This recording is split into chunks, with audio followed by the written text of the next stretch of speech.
What's happening, guys? Well, today I am back out at Rampart Range and cruising around some of the fire roads on this here Africa Twin, not the Chinese twin. That's the bike that Miss Stacy Hermit Everride and I got the review on Mr. Everride's channel. If you haven't seen it, it was actually his bike and his review. He just was kind enough to let us be part of it, since he wanted to have a whole bunch of different opinions other than just his own, and all of our opinions were pretty much the same. Great little commuter bike, but other than that, not really that great of a dual sporter. But yeah, you can kind of tell that from just looking at it. That's not what I wanted to talk to you about today. What I wanted to talk to you about today is your thoughts on big bikes like the Africa Twin and gearing.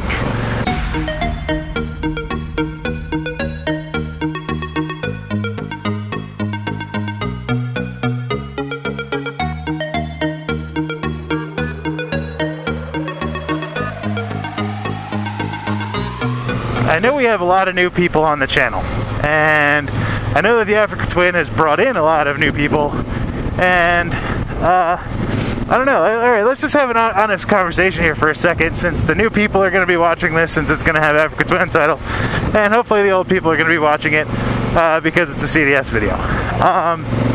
Here's my question for everybody.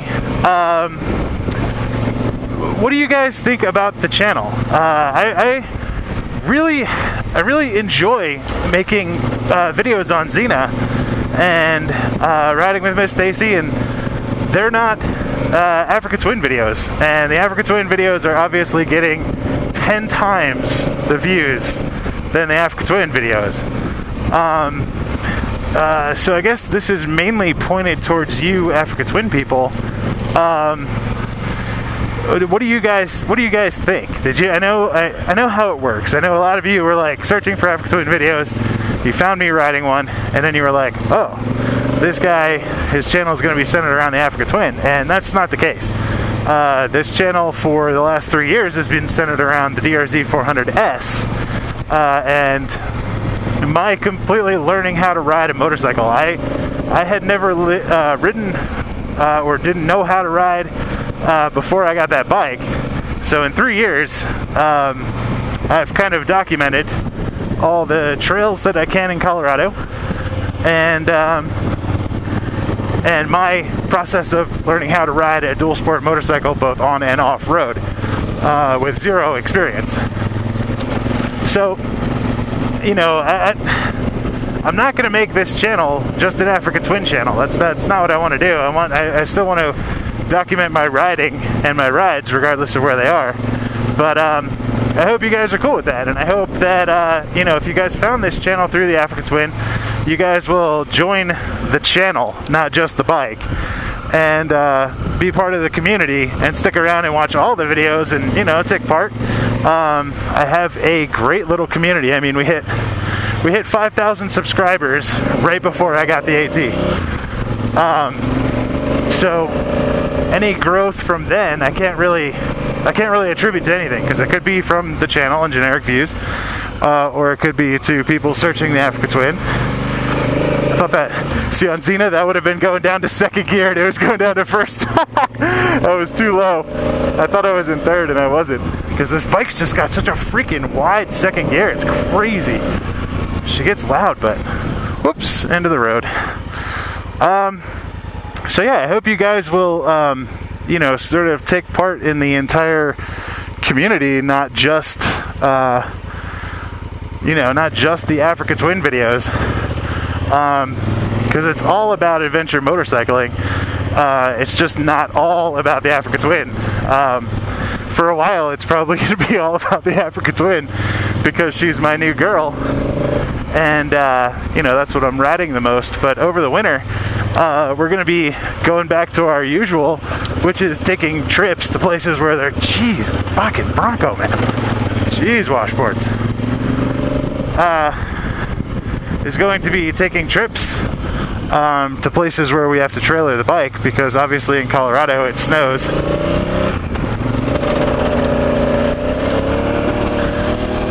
Heck yeah! I wish you guys could see in that mirror. That looks so cool. And that means, this thing not going to go on a trailer.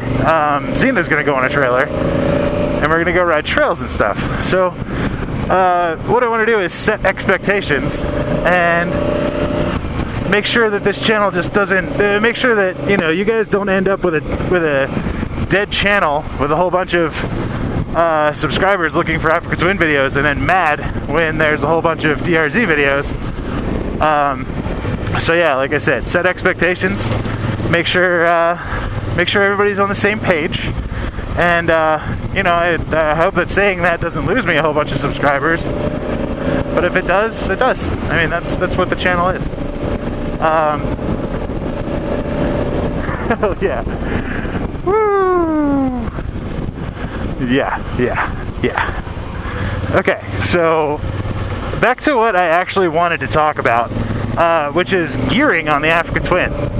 Now, I've noticed that she actually has a little bit of a problem down low. And in saying that, she doesn't have a problem with power. She has a problem with, I don't know, it's either grip and rip and dig a freaking deep ass hole, or it's like she really has trouble moving that first 10 feet before you get the revs up a little bit higher. Now, my concern is I don't want to gear her down and then have her not be able to ride on the highway. So I'm wondering if maybe it's a CDS filler issue, or maybe it's just maybe I just need to go make a one-tooth change instead of a dramatic trail change like I did on Xena. Oh yeah. Oh man, this is what this bike is fun as heck for. Oh my god. Alright, with the tire pressure lowered, this is amazing. Between 50 and 55, I'm just floating. I was having a really big problem with the washboards, and I think it was related to two different things. It was related to tire pressure. Let's see what's going on here. It was related to tire pressure and suspension. I was talking to Mr. Dove Factor in one of the Facebook groups for the DSMB guys, and we had a nice long chat about, that's actually where I wanted to go. We had a nice long chat about suspension, because I know absolutely nothing about suspension, and Mr. Duff Factor is the suspension god of the universe for dirt bikes. And from our nice long chat, I gained some great information about the Africa Twin suspension and the fact that it's adjustable, which it is, and how to adjust it and when and why to adjust it. And the reason we had that nice long conversation was because when I put the panniers on the back and the top box and then filled them up with a bunch of junk to go camping, which I did, obviously the weight on the bike changed drastically. So what I had never done before and didn't know the proper procedure was to adjust the rear suspension. So when you ride bikes like this, you want them to be level, right? So when you put a bunch of crap on the back, it lowers the back and, well, kind of raises the front, I would assume. Just like on a regular car, you see them with bad shocks in the back going down the highway like this. Yeah. So the little knobby right here, they were like, just give it some twists. And I was like, okay, do you guys want to be a little bit more specific than that? Like, is it clicks? Is it what? And they were like, nah, just you'll figure it out. And I was like, okay, all right. So I literally walked out in the garage and moved it for the first time just to see if it clicked or not. And it doesn't click. It just turns like smooth. It's got resistance on it, but I turned it twice, and then I think I turned it like one more quarter of a turn just for good measure. And with the panniers and everything on the back, it was better. But riding today, it's 1,000 times better without that extra weight. So now I know when I put more weight on it that I need to turn it maybe another 2 and see how it goes from there, because that might fix the issues that I was having with more weight on it on the washboards. But today, with the tires at 25, front and rear both at 25, and the suspension, I guess that's like compression. I don't know. I don't want to lead you guys wrong. I think it's compression, something, dampening, suspension stuff. I don't know. So that helped a lot. So if you have an Africa Twin and your back end is getting like crazy squirrely on washboards and stuff, tighten that sucker up 2 turns, see how it goes, and you can play with it while you ride because it's super easy to adjust. But that and the tire pressure have made the largest difference today. And I am I'm now looking forward to going on some more of this pea gravelly type stuff because she feels so much better. Wow, how do we get from gearing to that? I don't know.